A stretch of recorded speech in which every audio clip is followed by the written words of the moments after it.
So there's an easy phrase on this one. Driving me crazy. I need somebody. So the lyrics here would be, I need somebody.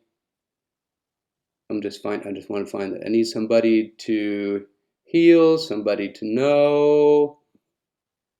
Right? So if we're going up there, I need somebody to heal, somebody to know. Right? And a lot of singers are doing, I think this kind of fits in with what you're talking about.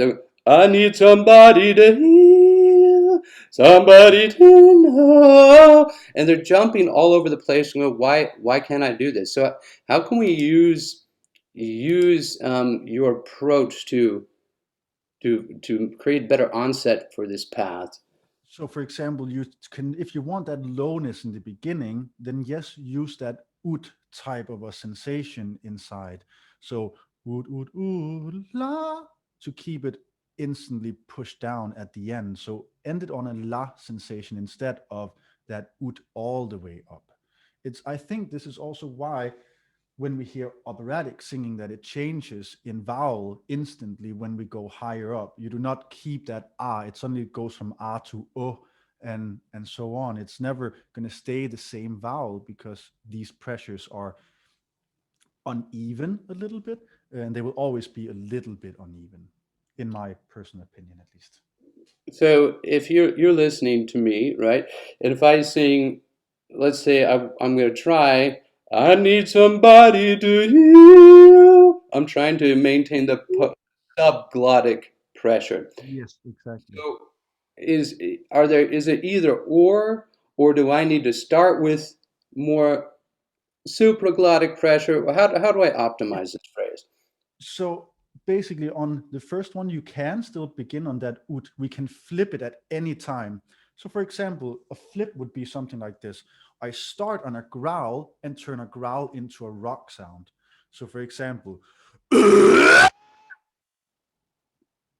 right? That's instantly changed then. And that's kind of what we're doing as well with the clean singing aspect of things. We're still adding the change then. So you're basically, if you think about it as pushing down, as a lot of classical singers will call it, push down instead of reach for the pitch, then what I want you to do is focus on a push up from the bottom part of your rib cage instead of keep on pushing down. Okay, So, so for example, I've got the ooh, la, instead. oh, if I go from so let's say, should I choose then maybe a oo vowel in the beginning and Yes, just to exactly. take And two turn it into vowels a la. and Yes. switch to a la? So I go ooh la with the L or just ah. It Ooh la.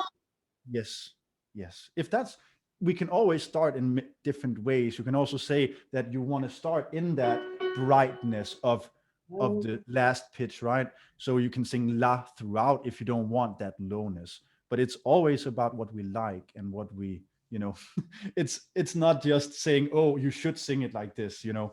If you want that little type of a thing at the end, then stay in oud, of course. Um, So if I want to have a lighter sound, basically you said we could do it both ways. So if I want that la la la la la la la la yeah, la la la, so there I'm using a higher supraglottic pressure, the pressure above the vocal folds, yes, than subglottic pressure, right? yes, exactly. So that can make it really easier for some people, but somebody might want, Louis Capaldi is using this bigger, darker sound down there. I need some, so he's focusing on a little bit more of that lower pressure and then letting it flip. A little bit, yeah. Or at least add a little bit more of it, depending on how much we want. And this is not with us suddenly twanging or something like that to brighten the tone. This is just the pressures. Okay, cool. So you're saying that it could help if for a singer to feel, think, darker, Mm. think, bigger, and then also, what would be a gesture that could help? Because you also were very specific on how the mind, and hand connection. So if we were going to just do this phrase, I need somebody to hear.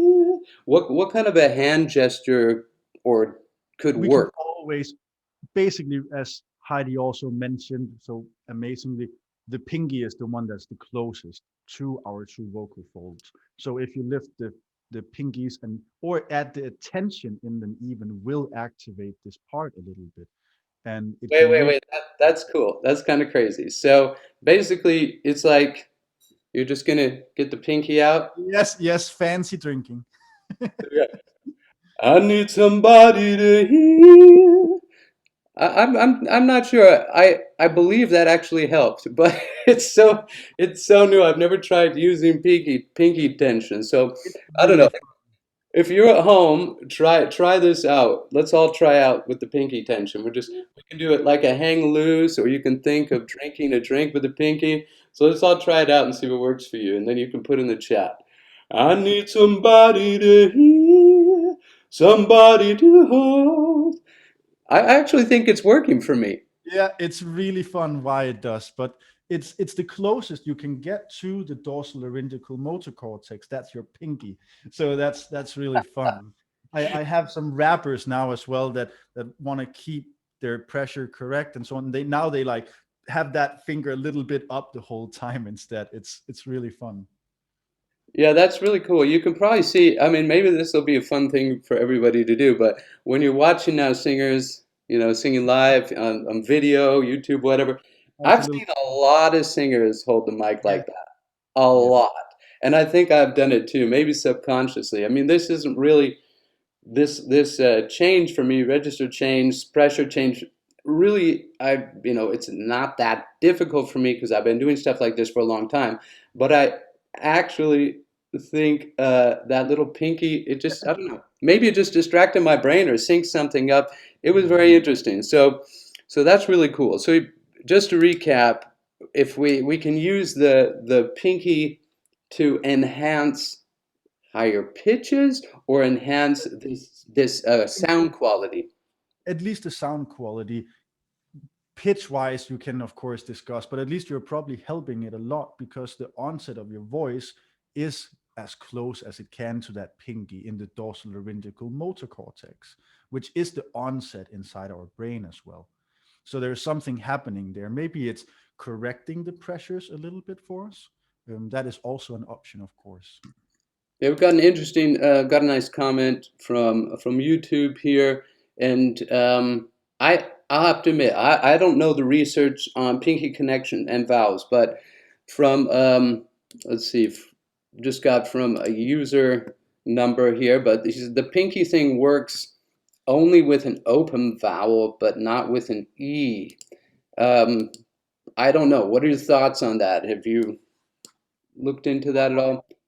No, we haven't looked into different vowels. This is a brain scientist, a neuroscientist really looking into this. So it's what they notice is that when they put any electric information into that part, we start voicing. So someone who is not active at all would start making different sounds. And now they're connecting these parts into the different vowel shapes and so on. So it's they will soon basically get people to talk whom cannot talk, and that's the whole, what they're trying to reach at this point, at least. Well, that's super fascinating.